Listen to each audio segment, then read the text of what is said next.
രണ്ടുപേരും രണ്ട് ക്യാരക്ടറാണ്. ഇപ്പൊ ഭാവനയുടെ കാര്യം പറയുകയാണെങ്കിൽ മാമിന്റെ ഇൻസ്റ്റാഗ്രാമിലെ ഫസ്റ്റത്തെ പോസ്റ്റ് ഭാവനയുടെ ഫോട്ടോയാണ്. സോ എങ്ങനെയാണ് ഭാവനയായിട്ടുള്ള ഒരു റിലേഷൻഷിപ്പ്?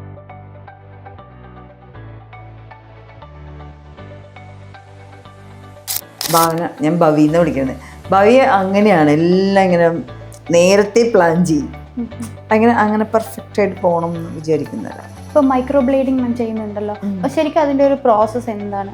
ഭാവന സ്കിന്ന് ഭയങ്കരമായിട്ട് കെയർ ചെയ്യുന്ന ഒരാളാണ്.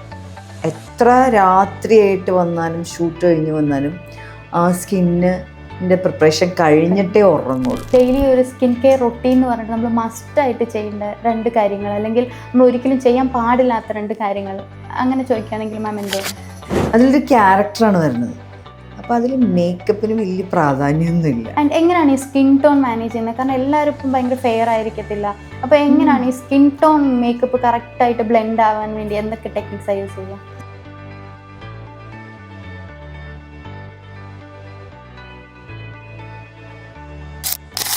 Welcome to the Mallu mic. ഇന്ന് നമ്മുടെ കൂടെയുള്ളത് സെലിബ്രിറ്റി മേക്കപ്പ് ആർട്ടിസ്റ്റ് ആയിട്ടുള്ള ജീന മാം ആണ്. മാം നമസ്കാരം. ഹായ്, നമസ്കാരം. മാം, ഈ ഒരു ഫീൽഡിലേക്കുള്ള ഒരു എൻട്രി എങ്ങനെയായിരുന്നു? മാം ഈ ഒരു ഫീൽഡിലേക്കുള്ള എന്തൊക്കെ കോഴ്സസ് ആണ് പഠിച്ചത്? എങ്ങനെയാണ് ഈ ഒരു ഫീൽഡ് ചൂസ് ചെയ്തത്? ഞാൻ കോഴ്സ് പഠിച്ചത് ഡെർമറ്റോളജിയാണ് ഫസ്റ്റ് പഠിച്ചത്. അതിനുശേഷമാണ് പിന്നെ ഓരോ സെക്ഷനായിട്ട് മാറി മാറി പഠിച്ചു. അതിനോടൊരു ഇൻട്രസ്റ്റ് വന്നതൊക്കെ. ഞാനിവിടെ നിന്ന് കോയമ്പത്തൂർക്ക് പോയപ്പോൾ അവിടെ ഇരുന്ന് ബോറടിച്ചപ്പോൾ ചുമ്മാ എന്തെങ്കിലും കോഴ്സ് പഠിക്കാമെന്ന് വിചാരിച്ച് പഠിച്ചതാണ്. ആദ്യം ഞാൻ ഫാഷൻ ഡിസൈനിങ് പഠിച്ചു കേട്ടോ. അത് ഞാൻ കണ്ടിന്യൂ ചെയ്തു. പിന്നെ എനിക്ക് എല്ലാവരും പറഞ്ഞു ഇത് പഠിക്കുകയാണെങ്കിൽ കുറച്ചും കൂടി എനിക്ക് നല്ലതായിരിക്കും എന്ന് പറഞ്ഞു. അങ്ങനെ ഞാൻ കോസ്മെറ്റോളജി പഠിച്ചു. അതിന് ശേഷം ഞാൻ വർക്ക് ചെയ്തു. ഞാനവിടെ ഒരു ഹോട്ടൽ റെസിഡൻസി എന്ന് പറഞ്ഞിട്ടൊരു സ്റ്റാർ ഹോട്ടലായിരുന്നു. അപ്പോൾ അവിടെ വർക്ക് ചെയ്ത് ആദ്യമൊക്കെ ഭയങ്കര ടെൻഷനായിരുന്നു. പിന്നെ അവിടെ കുറേ ആർട്ടിസ്റ്റുകൾ വരുമായിരുന്നു. നമ്മുടെ മലയാളത്തിലും ഹിന്ദിയിലും തെലുങ്കിലും എല്ലാ ആർട്ടിസ്റ്റുകളും വരുമായിരുന്നു. അപ്പോൾ അവർ ഓരോ മേക്കപ്പുകളും ഹെയർ സ്റ്റൈലൊക്കെ ചെയ്യുന്നവർ ഓരോരോ എക്യുപ്മെൻറ്റ്സ് ഒക്കെ യൂസ് ചെയ്യുമ്പോൾ നമുക്ക് ഇൻട്രസ്റ്റിംഗ് ആയി തോന്നി. കാരണം നമ്മൾ കണ്ടിട്ടില്ലാത്ത കുറേ സാധനങ്ങൾ ഞാൻ ഫസ്റ്റ് ടൈം കണ്ടാണ്. ഹോട്ട് റോളറ്, കേളറ്, ക്രിമ്പർ, ഇതൊന്നും ഞാൻ കണ്ടിട്ടേ ഇല്ല. അന്നത്തെ എനിക്ക് തോന്നുന്നു 18 ഇയേഴ്സൊക്കെ ആയിട്ടുണ്ട് കേട്ടോ. അങ്ങനെ അത് പഠിക്കാനുള്ളൊരു ഇൻട്രസ്റ്റായി. പിന്നെ ഇവർ തന്നെ നമ്മൾക്ക് കുറച്ച് കാണിച്ചു തരും, ഇങ്ങനെ ചെയ്യണം അങ്ങനെ ചെയ്യണം. അവർക്ക് എന്തായാലും ഇതുകൊണ്ട് അവരുടെ കാര്യങ്ങൾ കാണണമല്ലോ. അങ്ങനെ പഠിപ്പിച്ച് കഴിയുമ്പോൾ എനിക്ക് ഇൻട്രസ്റ്റിംഗ് ആയി, പഠിക്കണം. അങ്ങനെ ഞാൻ കുറേ ഹെയറിനെ കുറിച്ച് കുറേ പഠിച്ചു, ഹെയർ ട്രീറ്റ്മെൻറ്റുകളും കാര്യങ്ങളൊക്കെ. പിന്നെ ഹെയർ സ്റ്റൈലിംഗ് പഠിച്ചു. അത് കഴിഞ്ഞപ്പോൾ എനിക്ക് തോന്നി മേക്കപ്പ് പഠിക്കണം. കാരണം ഹെയർ സ്റ്റൈലിംഗ് ചെയ്ത് കുറേ കഴിയുമ്പോഴേക്കും നമുക്ക് രണ്ടും കൂടി ഒരാൾ ചെയ്യുകയാണെങ്കിൽ കുറച്ചുകൂടി നല്ലതല്ലേ. നമ്മൾ ആദ്യം പഠിക്കുമ്പോൾ ഒരു ബേസിക് കോഴ്സ് മാത്രമേ പഠിക്കുന്നുള്ളൂ. മേക്കപ്പും കൂടി ചെയ്യുകയാണെങ്കിൽ നമ്മളൊരു വർക്ക് കംപ്ലീറ്റ് ആവും. അങ്ങനെയാണ് മേക്കപ്പ് പഠിക്കുന്നത്. മേക്കപ്പ് പഠിക്കാൻ കയറിയപ്പോഴാണ് മനസ്സിലായത് നമ്മൾ എല്ലാ മേക്കപ്പും ഡിഫറെൻ്റ് ആണെന്നുള്ളത്. സാധാരണ നമ്മളൊരു മേക്കപ്പ് ചെയ്യുന്നു, എല്ലാവരും നമ്മൾ വീട്ടിലും ചെയ്യും. ഇപ്പോൾ ഫങ്ഷൻ പോകണമെങ്കിൽ കുറച്ചും കൂടി ഗ്രാൻഡായിട്ട് ചെയ്യും. പക്ഷേ ഫോട്ടോഷൂട്ടിൻ്റെ മേക്കപ്പ്, മൂവിക്കുള്ള മേക്കപ്പ്, പിന്നെ വെഡ്ഡിങ്ങിനുള്ള മേക്കപ്പ്, മാഗസിൻ മേക്കപ്പ്, അങ്ങനെ എല്ലാം ഡിഫറെൻ്റ് ആണ്. അപ്പോൾ അത് പഠിക്കാൻ തീരുമാനിച്ചു. അങ്ങനെ പഠിച്ചു കഴിഞ്ഞ് എൻ്റെ ഒരു പാഷനായി മാറി. എനിക്ക് ഭയങ്കര ഇൻട്രസ്റ്റ് ആയിരുന്നു എല്ലാം പഠിക്കണതിനോട്. എന്തെങ്കിലുമൊക്കെ വെറുതെ പഠിക്കുമായിരുന്നു. മേക്കപ്പ് ആർട്ടിസ്റ്റ് ആയിട്ടും ഞാൻ ഇടയ്ക്കിടയ്ക്ക് കോഴ്സുകൾക്കൊക്കെ പോകുമായിരുന്നു കേട്ടോ. നമ്മളെ തന്നെ ഒന്ന് റീഫ്രഷ് ചെയ്യാൻ വേണ്ടിയിട്ട് ചെന്നൈ, ബാംഗ്ലൂർ, ചിലപ്പോൾ ഞാൻ ബാങ്കോക്കിൽ പോയി പഠിച്ചിട്ടുണ്ട്. സംസം യൂണിവേഴ്സിറ്റി എന്ന് പറഞ്ഞിട്ടൊരു കോളേജ് ഉണ്ട് അവിടെ പോയി പഠിച്ചു. അവിടെയൊക്കെ പഠിക്കുമ്പോൾ വേറൊരു എക്സ്പീരിയൻസാണ് നമുക്ക് ഇതിനോട് കുറച്ചുകൂടി ഇൻട്രസ്റ്റ് തോന്നും. എന്നുവെച്ചാൽ ഡെയിലി നമ്മൾ മേക്കപ്പ് ചെയ്യണമല്ലേ, ചെയ്ത് നമുക്ക് മടുക്കും. ഇതിൽ നിന്ന് എന്തെങ്കിലും ഡിഫറെൻറ്റ്. ഇപ്പോൾ നമ്മൾ ചില പുറത്തുള്ള ആൾക്കാരുടെ വീഡിയോസൊക്കെ കണ്ടിട്ട് അങ്ങനത്തെ സ്റ്റൈലൊക്കെ ചെയ്ത് നോക്കുമെങ്കിലും നമുക്ക് എന്നാലും ഡൗട്ട്സ് ബാക്കി കിടക്കും. ഇപ്പം എല്ലാവരും ചെയ്യണമാണ്, യൂട്യൂബ് നോക്കി എല്ലാവരും പഠിക്കുന്നുണ്ട്. എന്നാലും നമുക്കത് കുറച്ചും കൂടി നന്നായിട്ട് പഠിച്ച് കുറച്ചും കൂടി നന്നായിട്ട് ആപ്ലിക്കബിൾ ആക്കണമെങ്കിൽ പോയി പഠിക്കണം എന്ന് തോന്നി. അങ്ങനെ ഞാൻ പോയി പഠിച്ചു. അതെൻ്റെ ഒരു വലിയൊരു എക്സ്പീരിയൻസ് ആയിരുന്നു. അവിടെ കുട്ടികളൊക്കെ വന്നിരുന്നിട്ട് ഡെയിലി ഓരോ ആൾക്കാരെ പിടിച്ചിരുത്തി പല പല മേക്കപ്പുകൾ. ഐ മേക്കപ്പൊക്കെ നമുക്ക് വെച്ചാൽ ഭയങ്കര ഡ്രാസ്റ്റിക് ഒരു സ്റ്റൈലാണ്. വെച്ചാൽ നമുക്ക് പോലും ഇമാജിൻ ചെയ്യാൻ പറ്റാത്ത, കാരണം അവിടെയൊക്കെ അങ്ങനെയാണല്ലോ. ഫാഷൻ ഷോസിനൊക്കെ ലാഷൊക്കെ വലിയ ലാഷൊക്കെ വെച്ചിട്ട് ഹെയറൊക്കെ ഇങ്ങനെ വളച്ച് പൊക്കിയൊക്കെ ഭയങ്കര ഒരു ഞാൻ ഭയങ്കര എക്സൈറ്റഡ് ആയിരുന്നു കേട്ടോ ആ ടൈമിലൊക്കെ. പിന്നെ നമുക്കിവിടെ അതൊന്നും ചെയ്യാൻ പറ്റിയിട്ടില്ലായിരുന്നു. ഒരു ടൈമിൽ ഞാൻ പ്ലാൻ ചെയ്തായിരുന്നു ഒരു ഹെയർ സ്റ്റൈലിൻ്റെ മാത്രം ഫാഷൻ ഷോ ചെയ്യണം. ഇപ്പോഴൊന്നും അല്ല കേട്ടോ, എനിക്ക് തോന്നുന്നു ഒരു മേ ബി 10 years ഒക്കെ ആയിട്ടുണ്ടാവും. അന്ന് കുറേ ആൾക്കാരും ഉണ്ടായിരുന്നു, സ്പോൺസേഴ്സ് ഉണ്ടായിരുന്നു. അപ്പോൾ അതിനു വേണ്ടി ചെയ്യാം എന്നൊക്കെ പ്ലാൻ ചെയ്ത് കുറേ സാധനങ്ങളൊക്കെ നമ്മൾ ചെയ്തായിരുന്നു. ഇപ്പോൾ പുറത്ത് മറ്റേ ഫാഷൻ ചാനലിലൊക്കെ വരില്ലേ, ഹെയർ കൊണ്ട് തന്നെയൊക്കെ ബോൾ മാതിരിയൊക്കെ വെച്ച് കുറേ ഡെക്കറേറ്റ് ചെയ്തൊക്കെ ചെയ്യണം. അപ്പോൾ അതൊക്കെ ചെയ്യാൻ ഭയങ്കര ഇൻട്രസ്റ്റ് ആയിരുന്നു. ഇവിടെ ആരും ചെയ്യണില്ല, ചുമ്മാ ഒരു ചെയ്യാമെന്നുള്ളത്. പിന്നെ അതിങ്ങനെ പതുക്കെ പതുക്കെ സ്റ്റോപ്പ് ചെയ്യേണ്ടി വന്നു. എന്താണെന്ന് വെച്ചിട്ടുണ്ടെങ്കിൽ ഞാൻ കുറേ ആഡ് ഷൂട്ട് ചെയ്യായിരുന്നു. അപ്പോൾ കൂടുതൽ ഫോക്കസ് ചെയ്തിരുന്നത് ഹെയർ ഓയിലിൻ്റെ ആഡ്സിൽ, ഹെയർ. അപ്പോൾ അതിൽ തന്നെ നമുക്ക് കുറേ കാര്യങ്ങൾ ചെയ്യാനുണ്ട്. ഹെയറിൻ്റെ ട്രീറ്റ്മെൻറ്റുകളൊക്കെ ചെയ്ത് അതിൽ ഇപ്പോൾ മോഡൽസിൻ്റെ ഹെയറും പിന്നെ നമ്മൾ കുറച്ച് വേറെ ഹെയറും കൂടി ആഡ് ചെയ്യുമ്പോഴാണ് ആ ഒരു ഭയങ്കരമായ ലുക്ക് വരുള്ളൂ. അപ്പോൾ അത് ട്രീറ്റ് ചെയ്ത് ചെയ്യണമെങ്കിൽ തന്നെ നല്ല ടൈമാണ്. ഇതെല്ലാം കൂടി നമുക്ക് മടുക്കും. എനിക്കങ്ങനെ ഭയങ്കരമായിട്ട് നന്നായിട്ട് ഹാർഡ് വർക്ക് ചെയ്യുമെങ്കിലും ചെയ്യുന്ന കാര്യം ഭയങ്കര പെർഫെക്റ്റ് ആയിരിക്കണം. അപ്പോൾ നമുക്ക് ഇതെല്ലാം കൂടി കൊണ്ടുപോകാൻ പറ്റില്ല. അങ്ങനെ അത് സ്റ്റോപ്പ് ചെയ്തു. പിന്നെ ആഡ്സ് മാത്രമായിട്ട് പോയിക്കൊണ്ടിരുന്നു. കുറേ വർഷം അത് കഴിഞ്ഞപ്പോഴേക്കും എനിക്ക് തോന്നി ആഡ്സ് ഒരു 10 വർഷം കഴിഞ്ഞപ്പോഴേക്കും തോന്നി കുറച്ചും കൂടി നമുക്കത് സെലക്റ്റീവ് ആവാമെന്ന് തോന്നി. ഇപ്പോൾ മൂവീസും കുറേ ചെയ്തിട്ടുണ്ട്. മൂവിയിൽ ഞാൻ കൂടുതൽ ചെയ്തിരുന്നത് സോങ്സിനാണ്. ഈ സോങ്സിന് ചെയ്യുമ്പോൾ എന്താണെന്ന് വെച്ചാൽ നമുക്ക് എന്തെങ്കിലുമൊക്കെ ചെയ്യാനുണ്ട്. നമ്മുടെ മൂവീസിൽ ക്യാരക്ടർ വൈസ് അല്ലല്ലോ. അപ്പോൾ പണ്ടത്തെ ഇപ്പോൾ മഞ്ജു വാര്യരുടെ മൂവി എടുത്തു കഴിഞ്ഞാൽ തന്നെ അതിലൊരു ക്യാരക്ടറാണ് വരുന്നത്. അപ്പോൾ അതിൽ മേക്കപ്പിന് വലിയ പ്രാധാന്യമൊന്നുമില്ല, മേക്കപ്പിനും ഇല്ല ഹെയറിനും ഇല്ല. നമ്മൾ വീട്ടിലേക്കുന്ന സീനാണെങ്കിൽ നമ്മൾ ആരും മേക്കപ്പ് ചെയ്തിട്ട് നിൽക്കില്ല. അതേസമയം ആഡ്സ് എന്ന് പറയുമ്പോഴേക്കും നമ്മൾ കാണുന്ന ഒരു 2-3 സെക്കൻഡോ 2 മിനിറ്റ് കൊണ്ടോ നമ്മളതിനെ അങ്ങോട്ട് ഒബ്സർവ് ചെയ്യാണ്. ആ ഒരു ടൈം കൊണ്ട് അതങ്ങനെ ആക്കണമെങ്കിൽ നമുക്ക് കുറച്ച് ആ നിൽക്കുന്ന മോഡലിനൊരു അട്രാക്ഷൻ വേണം. ഹെയറും മേക്കപ്പും അവരുടെ സ്കിന്നും ഈവൻ അവരുടെ വിരലൊക്കെ സെപ്പറേറ്റ് എടുക്കും. അവർ സെപ്പറേറ്റ് ഷൂട്ട് ചെയ്യണമല്ലോ. അപ്പം അതൊക്കെ അതിനൊക്കെ കുറേ ടൈം എടുക്കും. കൂടുതലും അത് ചെയ്തുകൊണ്ടിരുന്നു. അതിന് ശേഷം ഈ സോങ് ചെയ്തു. സോങ്ങിലാവുമ്പോൾ നമുക്ക് ഇപ്പോൾ ഒരു ഞാൻ പറയാം, പണ്ടൊരു റോമയുടെ ഒരു സോങ് ചെയ്തു. ഈ മൂവി ഓർമ്മ ഇല്ല. അതിൽ സോങ് ആരാണോ നീ എന്ന് പറഞ്ഞിട്ടൊരു പാട്ടായിരുന്നു. ഭയങ്കര ഒരു ടൈപ്പായിരുന്നു. ആ മൂവിയിൽ റോമയുടെ ആ ഒരു സോങ് ഭയങ്കര അടിപൊളിയാണ് വെച്ചിട്ടുണ്ടെങ്കിൽ ഞങ്ങൾ 3-4 സൈഡിൽ നിന്ന് ഫാനൊക്കെ വെച്ചിട്ട് നിറയെ പാച്ച് വെച്ച് അതെല്ലാം കേളി ചെയ്തിട്ടിട്ട് അവളൊരു പോപ്പ് സിംഗറായിട്ടാണ് തോന്നല്. അപ്പം അതിങ്ങനെ പാടുമ്പോഴൊക്കെ അവിടെ നിന്നൊക്കെ ഫാൻ വെക്കുമ്പോഴൊക്കെ പറന്ന് വരും. ആ ഒരു എഫക്റ്റൊക്കെ വരാൻ വേണ്ടിയിട്ട് നല്ല കഷ്ടപ്പെട്ടിട്ടുണ്ട്. എനിക്ക് തോന്നുന്നു അതൊരു 1 വീക്ക് ഉണ്ടായിരുന്നു, 3-4 days ഉണ്ടായിരുന്നു ഷൂട്ട്. അപ്പോൾ അത് അങ്ങനെ സോങ്ങിന് മാത്രം കൂടുതൽ ചെയ്തിരുന്നത്.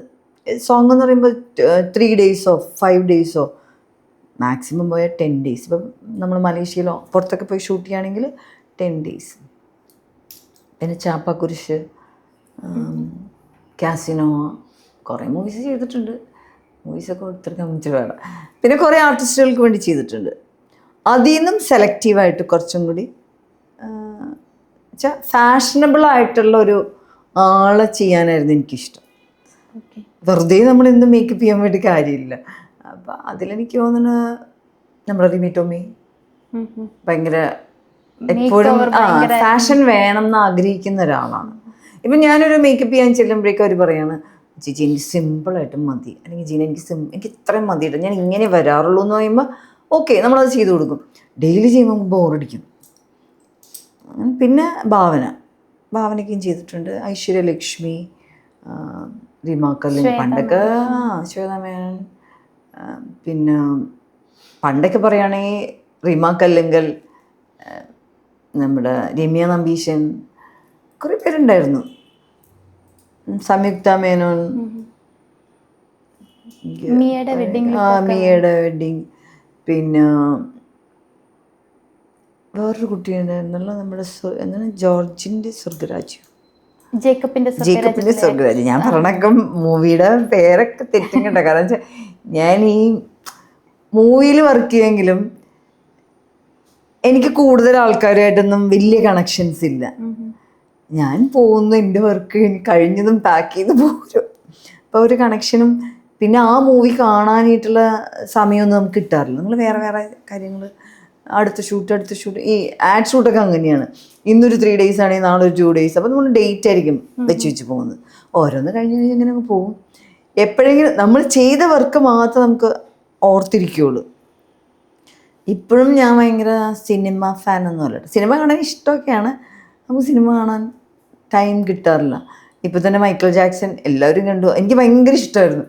എന്നിട്ട് ഞാൻ ഒരു ദിവസം ഒറ്റയ്ക്ക് പോയിട്ട് ഒരു ടിക്കറ്റ് എടുത്തിട്ട് ഒരു സൺഡേ പോയിരുന്നു കണ്ടു. നമ്മളങ്ങനെ കാണണം, പർട്ടിക്കുലർലി കാണണമെന്ന് ആഗ്രഹിക്കുന്ന ഒരു സാധനമാണ്. അങ്ങനെ പോയി കാണും. പിന്നെ ഇപ്പോൾ നമ്മൾ സെലിബ്രിറ്റികളുടെ വർക്കാണ് കൂടുതൽ ചെയ്യുന്നത്. മോസ്റ്റ്ലി ഭാവനയുടെ തന്നെയാണ് കൂടുതൽ ചെയ്യുന്നത്.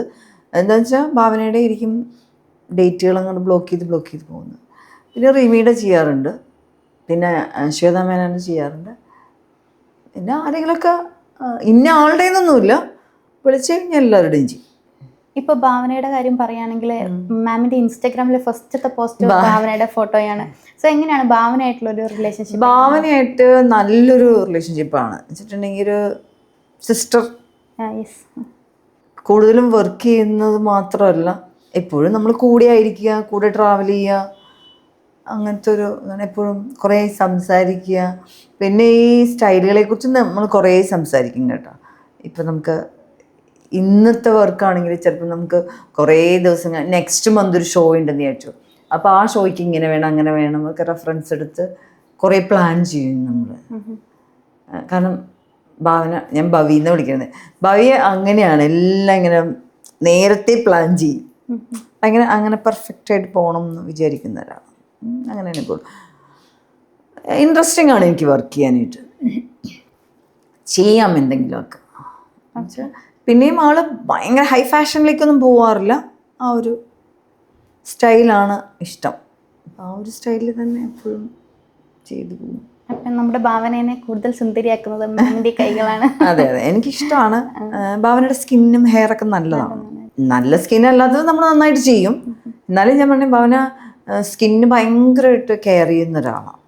എത്ര രാത്രിയായിട്ട് വന്നാലും ഷൂട്ട് കഴിഞ്ഞ് വന്നാലും ആ സ്കിന്നിൻ്റെ പ്രിപ്പറേഷൻ കഴിഞ്ഞിട്ടേ ഉറങ്ങുള്ളൂ. എനിക്ക് ഓർമ്മയുണ്ട്, ഞങ്ങൾ ഓസ്ട്രേലിയയിലൊക്കെ ഓരോ പരിപാടി കഴിഞ്ഞ് വരുമ്പോൾ US കൂടി രാത്രി 3 മണിയൊക്കെ ആവും. ചിലപ്പോൾ 6 മണിക്ക് എഴുന്നേറ്റ് അടുത്ത സ്ഥലത്തേക്ക് പോകേണ്ടി വരും. എന്നാലും അത് കഴിഞ്ഞിട്ട് ഒരു മണിക്കൂറാണെങ്കിൽ ഉറങ്ങുള്ളൂ. ഭയങ്കര എന്താണ് അങ്ങനെ കണ്ടിരിക്കുന്ന ഒരാൾ. പിന്നെ റിമി അങ്ങനെ തന്നെ. റിമി ഒരു ഷോയിലൊക്കെ കണ്ടിട്ടുണ്ടാവില്ലേ, 2.5 മണിക്കൂറൊക്കെ നിന്ന് തകർക്കുക എന്ന് പറഞ്ഞിട്ടുണ്ടെങ്കിൽ ഭയങ്കര പാടാണ്. റിമി ടോമിനെ പോലെ സ്റ്റേജിനും ഓഡിയൻസും റിമി വേറൊരാളാണ് വെച്ചിട്ടുണ്ടെങ്കിൽ നമ്മളോടൊക്കെ തമാശയൊക്കെ പറഞ്ഞ് വായി തോന്നണൊക്കെ പറഞ്ഞ് തമാശ പറഞ്ഞ് എപ്പോഴും പൊട്ടിച്ചിരിച്ചടക്കുന്ന ഒരാളാണ്. ചില സമയത്തൊക്കെ നമ്മുടെ ഫട്ടൊക്കെ വിഷമിച്ചൊക്കെ ഇരിക്കും, എന്നാലും ഭയങ്കര അടിപൊളിയാണ്. ഈ സ്റ്റേജിലോട്ട് കയറിക്കഴിഞ്ഞാൽ വേറൊരാളാണ്. പിന്നെ 2.5 മണിക്കൂർ ആരോടും തമാശയില്ല, സംസാരമില്ല, ഒന്നും നമുക്കൊന്നിനും നേരം ഉണ്ടാവില്ല. സ്റ്റേജിലേക്ക് കയറ്റി വിട്ട് കഴിഞ്ഞിട്ടുണ്ടെങ്കിൽ ചിലപ്പോൾ 3, 4, 5, 6 സോങ്ങും ഡാൻസും ഒപ്പം ചെയ്തിട്ട് അവിടെ നിന്ന് ഓടി ഇടിച്ച് പൊളിച്ചിരിക്കും വന്ന റൂമിലേക്ക്. അപ്പം തന്നെ എല്ലാവരും ഡ്രസ്സ് എടുത്ത് ഹെയറൊക്കെ ചെയ്യുകയാണെങ്കിൽ അപ്പം തന്നെ കളറൊക്കെ എടുത്ത് സെറ്റ് ചെയ്ത് വിത്തിന് എനിക്ക് തോന്നുന്ന ഒരു 20 minutes കഷ്ടി കാണുള്ളൂ. ചിലതിനൊക്കെ 20 പോലും ഉണ്ടാവില്ല. ആ ടൈമിൽ ഓടി വന്ന് വേഗം ചെയ്ത് അതേപോലെ ഓടും. നമ്മളങ്ങനെ അത്ഭുതപ്പെട്ടു പോകാറുണ്ട്. ഞാൻ ശരിക്കും അത്ഭുതപ്പെട്ടു പോകാറുണ്ട്. കാരണം 2.5 മണിക്കൂർ പാടുകയും ഡാൻസ് ചെയ്യുകയും ചെയ്യണം. അതിൻ്റെ ഇടയ്ക്ക് കൂടി സംസാരിക്കും. ആ ഒരു ടൈമിൽ കണ്ടിട്ടില്ലേ, എനിക്ക് ഭയങ്കര എപ്പോഴും ഞാൻ ഭയങ്കര എക്സൈറ്റ്. ഓരോ വർക്ക് ചെയ്യുമ്പോഴും നമ്മൾ ആരുടെ കൂടെ വർക്ക് ചെയ്യുമ്പോൾ നമ്മൾ എക്സൈറ്റ്മെന്റ് ഉണ്ടെങ്കിലും റിമിയുടെ കൂടെ വർക്ക് ചെയ്യുമ്പോൾ ഒരാളൊരു ക്വസ്റ്റ്യൻ ചെയ്യുമ്പോൾ അടുത്തെന്തായിരിക്കും പറയാൻ പോകുന്നത് എന്നുള്ളവർ ചിലപ്പോൾ നമ്മൾ ഞെട്ടിപ്പോകും, എങ്ങനെ ഇവിടെ നിന്ന് ഭയങ്കര രസമാട്ടോ. റിമിയുടെ വർക്ക് ചെയ്യാൻ ഭയങ്കര രസമാണ്. നമ്മൾ എത്ര ടെൻഷൻ ഉണ്ടെങ്കിലും വർക്കിൻ്റെതായ ടെൻഷൻ ഒരു സെപ്പറേറ്റ് വേറെ ഉണ്ടാവും എന്നുവെച്ചാൽ ആ ഒരു ടൈമിൽ നമ്മൾ തീർക്കണം എന്നുള്ളതാണ്. അതിനിടയിൽ അയ്യോ അത് ചൂടായിട്ടില്ല, നീ ഇത് എടുത്തിട്ടില്ലെന്നൊന്നും പറയാനുള്ള സമയമില്ല. അപ്പം തന്നെ എടുത്ത് സ്റ്റേജിൽ വിടണമല്ലോ. അവർക്ക് 2.5 മണിക്കൂറാണ്, 2 മണിക്കൂറാണ്, 2 2.5 മണിക്കൂറായിട്ട് ആ ടൈം കൊണ്ട് തീർത്ത് വിടണം. അപ്പം ആ ഒരു അത് കഴിഞ്ഞ് കഴിഞ്ഞാൽ ആള് കാറി കയറി കഴിഞ്ഞാൽ ഭയങ്കര ഫ്രീ ആണ്. പിന്നെ പഴയ ആളായി തമാശയൊക്കെ പറഞ്ഞ് ഇങ്ങനെ രസമാണ്. പുള്ളിയുടെ വർക്ക് ചെയ്ത് കഴിഞ്ഞിട്ടുണ്ടെങ്കിൽ ഒട്ടും നമുക്ക് ബോറടിക്കില്ല. ഇങ്ങനെ ഒന്നും നമുക്ക് ചിന്തിക്കാൻ സമയം ഉണ്ടാവില്ല. മമ്മൂക്കയുടെ പോലും തമാശ പറയാൻ ഫ്രീഡം ഉള്ള അത് ആരോടും പറയും. പക്ഷെ ആള് പാവട്ടാ, ഭയങ്കര എനിക്ക് തോന്നുന്നു ഭയങ്കര സെൻസിറ്റീവാണ് ആള്. നല്ല അതുപോലെ ഭാവി അങ്ങനെ തന്നെയാണ് കേട്ടോ. വർക്കിൻ്റെ കാര്യത്തിൽ ഭയങ്കര ഡെഡിക്കേഷനാണ് ആൾക്ക്. ആളുടെ ജോലി എന്ന് പറഞ്ഞിട്ടുണ്ടെങ്കിൽ അഭിനയമാണല്ലോ. അപ്പം അത് ഭയങ്കര ഇഷ്ടമാണ്. അതിനു വേണ്ടി പുള്ളിക്കാരത്തി അതാണ് കൂടുതൽ ഫസ്റ്റ് പ്രിഫറൻസ് അതിനെ കൊടുക്കുകയുള്ളൂ. വേറെ എത്ര രൂപ കൊടുത്തിട്ട് വേറെ എന്ത് ഷോ എന്ന് പറഞ്ഞാലും എടുക്കില്ല, അതായിരിക്കും ചെയ്യുന്നത്. പിന്നെ രണ്ടുപേരും 2 ക്യാരക്ടറാണ്. കുറച്ചൊരാളൊരു കാമാണ്, കുറച്ചൊരാൾ ഇച്ചിരി ഹൈപ്പറാണ്. ഇപ്പോൾ ഐശ്വര്യലക്ഷ്മിയുടെ കാര്യം ഐശ്വര്യലക്ഷ്മിയൊക്കെ ഒരു മോഡലാവുന്നതിന് മുന്നേ എനിക്കൊരു കണക്ഷൻ ഉള്ളത്. ആ ഒരു സെറ്റിൽ വരികയും ഞങ്ങൾ ഭയങ്കര കമ്പനി അടിച്ചിരിക്കുകയും എൻ്റെ വീട്ടിലൊക്കെ വന്ന് താമസിക്കുകയൊക്കെ ചെയ്തിട്ടുണ്ട്. അതൊരു ആർട്ടിസ്റ്റ് ബന്ധം എന്ന് പറയാൻ പറ്റില്ല. നമ്മളുടെ വീട്ടിലൊരാള് എൻ്റെ വീട്ടിൽ എൻ്റെ കുട്ടികളുടെ കൂടെയൊക്കെ കമ്പനി അടിച്ച് കിടക്കുന്ന ഒരാൾ. ആളുടെ സ്കിന്ന് ഭയങ്കര ക്ലീൻ ആണ്. അപ്പോൾ ആൾ കൂടുതൽ സ്കിന്നിന് ഭയങ്കരമായിട്ട് കെയർ ചെയ്യും. സ്കിന്ന് കെയർ ചെയ്യുന്ന ഇപ്പം എല്ലാവരും ചെയ്യും കേട്ടോ. പണ്ടൊക്കെ അത്രയ്ക്ക് ചെയ്യില്ല. ചില ആൾക്കാരൊക്കെ മേക്കപ്പ് ചെയ്യാനിരിക്കുമ്പോൾ നമ്മൾ കഴിയും ഇതെങ്ങനെ ഇത്ര സ്മൂത്താക്കി എടുക്കും എന്ന് ചിലപ്പോൾ ചിന്തിക്കും, എവിടെ നിന്ന് തുടങ്ങണമെന്നൊക്കെ ഉള്ളത്. പക്ഷെ ഇപ്പോൾ ഓൾമോസ്റ്റ് എല്ലാവരും സ്കിന്നൊക്കെ കെയർ ചെയ്യാൻ തുടങ്ങി. ഇപ്പോൾ മുംബൈയിൽ നിന്നൊക്കെ വരുന്ന മോഡൽസിൻ്റെ സ്കിന്ന് കട്ടിപ്പൊളി സ്കിന്നായിരിക്കും. കൂടുതലും ഞാൻ മോഡൽസിന് ആ സമയത്ത് കൈകാര്യം ചെയ്തത്. അപ്പോൾ മേക്കപ്പ് ചെയ്യുമ്പോഴേക്കും മേക്കപ്പ് ചെയ്ത് കഴിഞ്ഞാൽ നമുക്ക് ആ ഒരു നല്ലൊരു ഫീൽ കിട്ടും. ഇത് ക്യാമറയുടെ മുമ്പിൽ നിൽക്കുമ്പോഴും നമ്മൾ മോണിറ്റർ നോക്കുമ്പോൾ നമുക്ക് ഭയങ്കര സാറ്റിസ്ഫൈഡ് ആവും. ചില ഇപ്പോൾ സ്റ്റാർട്ടിങ് ആയിട്ട് വരുന്ന ആർട്ടിസ്റ്റുകൾ നമ്മുടെ ഇവിടെ തന്നെ അവർക്ക് അറിയില്ല അതെന്ത് ചെയ്യണം എന്നുള്ളത്. ഇപ്പം എല്ലാവരും ബോളിവുഡ് ഹോളിവുഡൊക്കെ ആണല്ലോ ഫോക്കസ് ചെയ്യുന്നത്.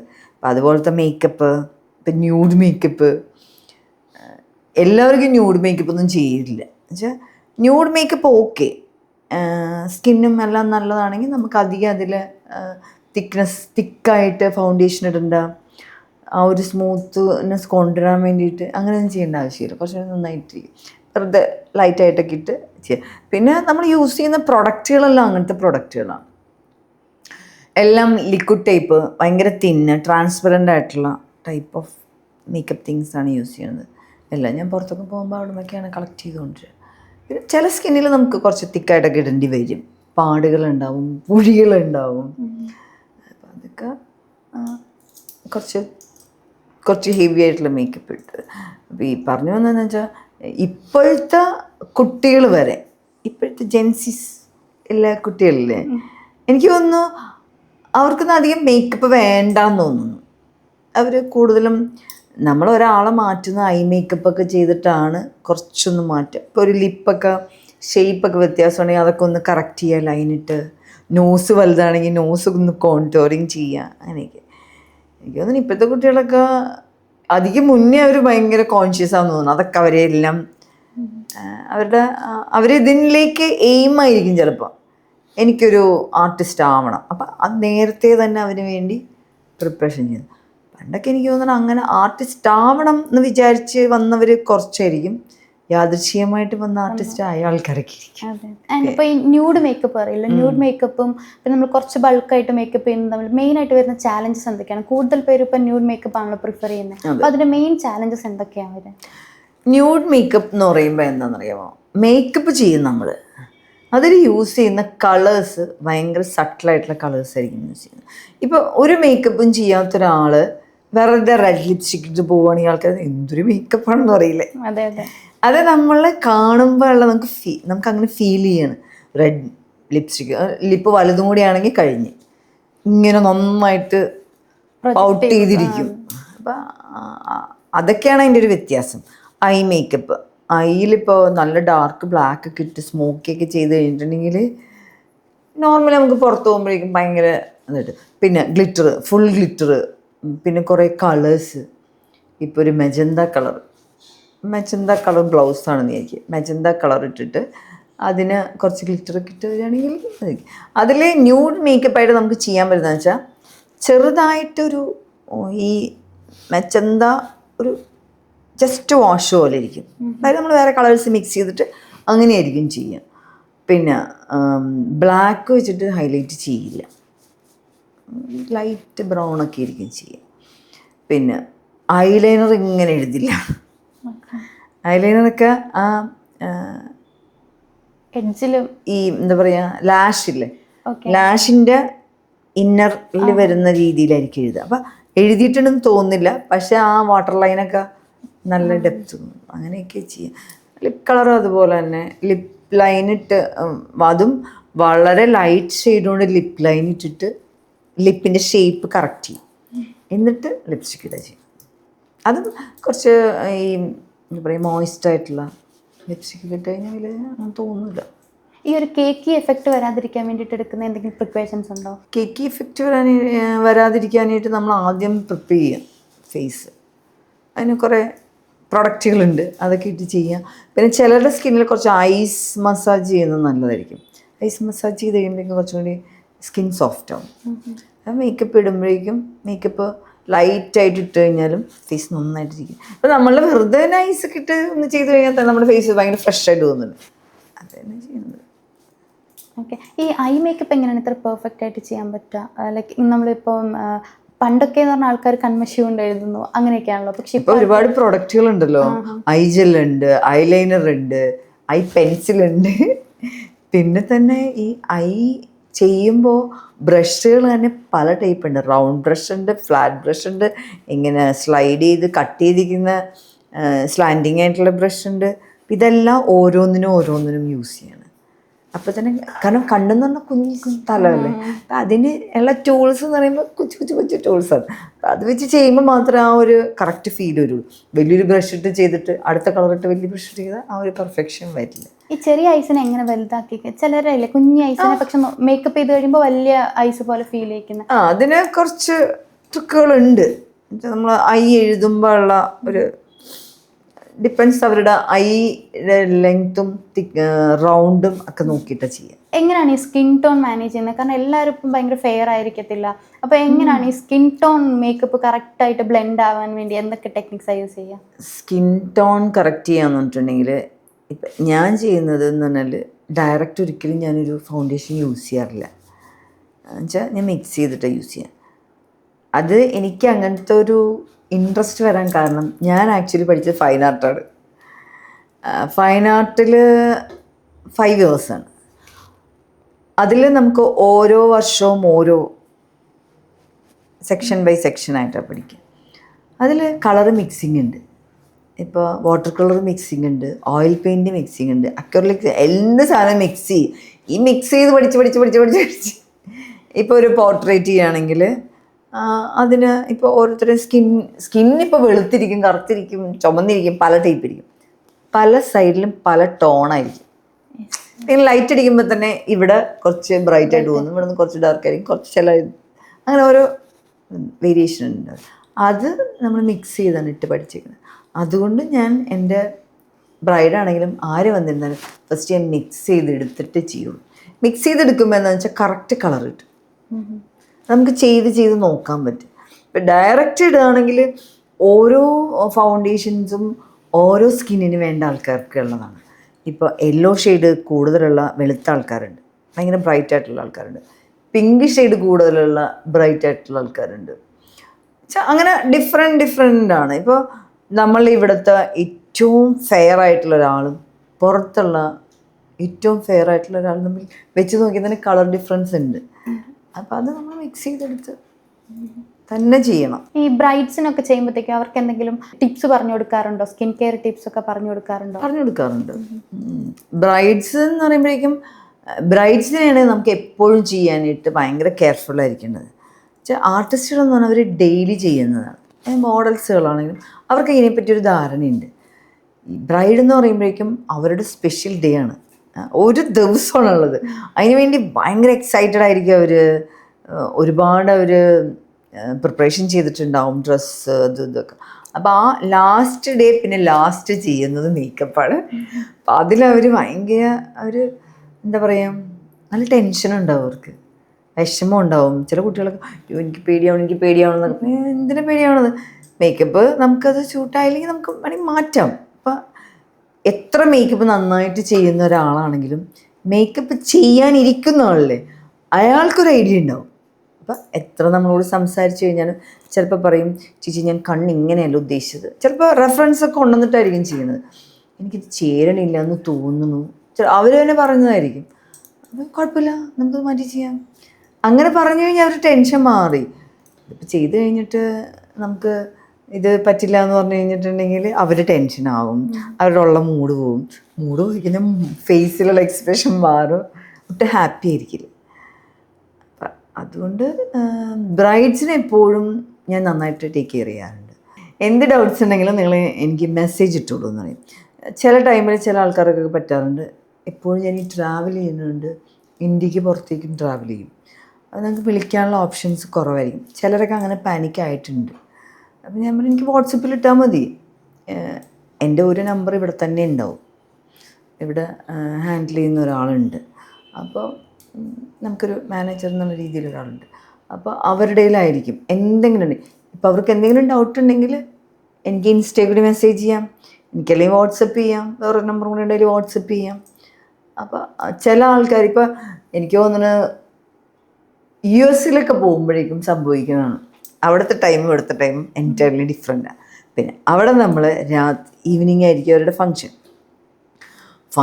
കഴിഞ്ഞ് രാത്രി വന്നു കഴിഞ്ഞാൽ പിന്നെ നമുക്ക് കിടന്നാൽ മതി എന്നായിരിക്കും. ചിലപ്പോൾ ആ സമയത്ത് വാട്സപ്പ് ചെക്ക് ചെയ്യാൻ മറന്നു പോകും, രാവിലെ ഇരിക്കും.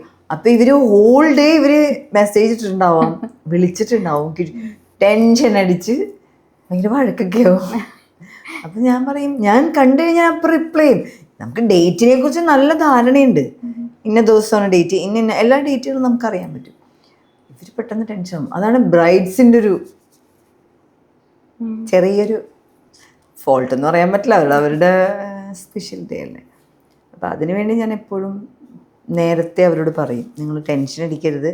സപ്പോസ് ഒരു ദിവസം പോലും മെസ്സേജ് കണ്ടില്ലെങ്കിൽ ടെൻഷൻ അടിക്കരുത്, ഞാൻ റിപ്ലൈ ചെയ്യും എന്ന് പറയും. പിന്നെ ചിലപ്പോൾ ചില കുഞ്ഞു കാര്യത്തിനൊക്കെ ആയിരിക്കും ഒരു ടെൻഷൻ അടിക്കണത്, അത് ചോദിക്കാൻ പറ്റിയില്ല. അപ്പോൾ തന്നെ പാരൻസ്, അയ്യോ ഓരോ വിളിച്ചിട്ട് കിട്ടുന്നില്ല, എനിക്ക് ടെൻഷനാവണു, ഇനി കല്യാണത്തിലൊന്നും വരുമോ ഇല്ല എന്നൊക്കെ.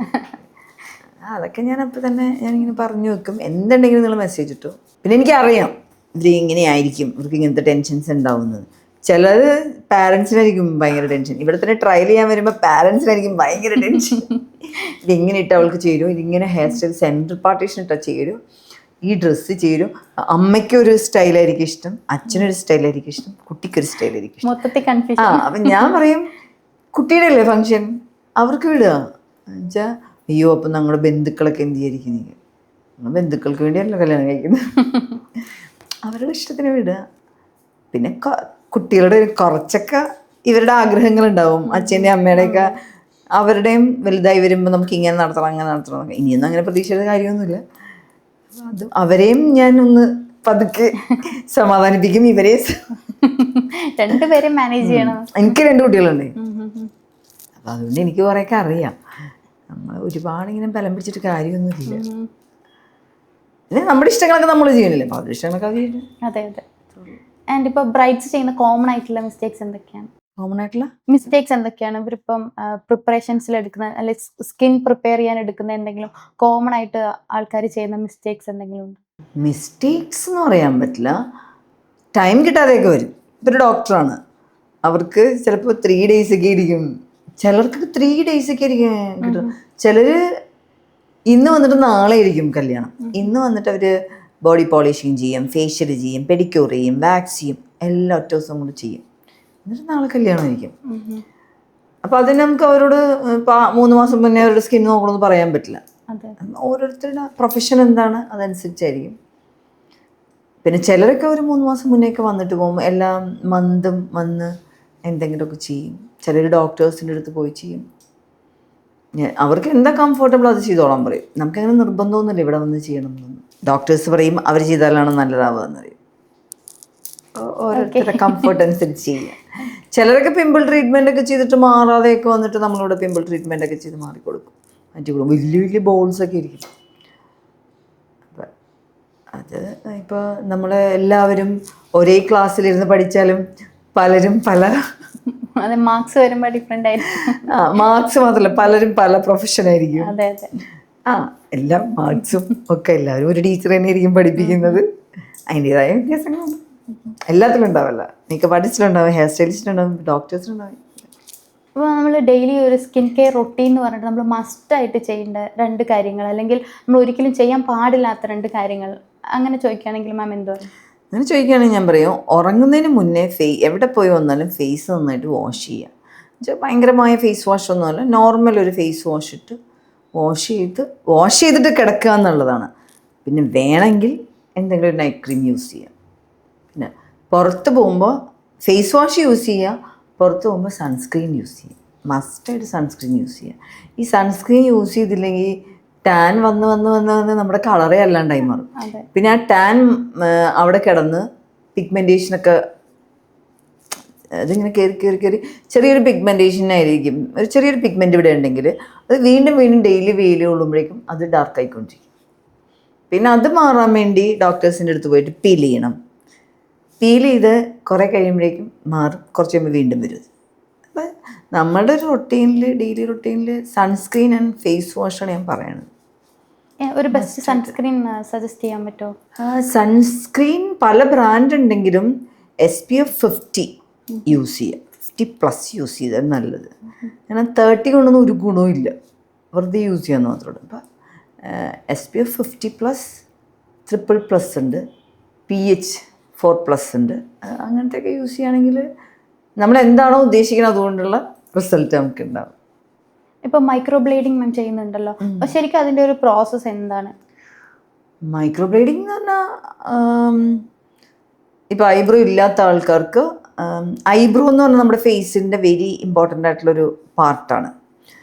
ഐബ്രോ ഇല്ലാത്ത ഒരാളെ കണ്ടു കഴിഞ്ഞാൽ ഭയങ്കര ടയർഡായിട്ടിരിക്കണ മാതിരി തോന്നും. അയാളൊന്ന് ഐബ്രോ വരച്ച് കഴിഞ്ഞിട്ടുണ്ടെങ്കിൽ നല്ല സ്മാർട്ടായിട്ടിരിക്കണ മാതിരി തോന്നും. അപ്പോൾ ഈ ഐബ്രോ എന്നും വരയ്ക്കാനൊന്നും ചിലർക്ക് പറ്റില്ല.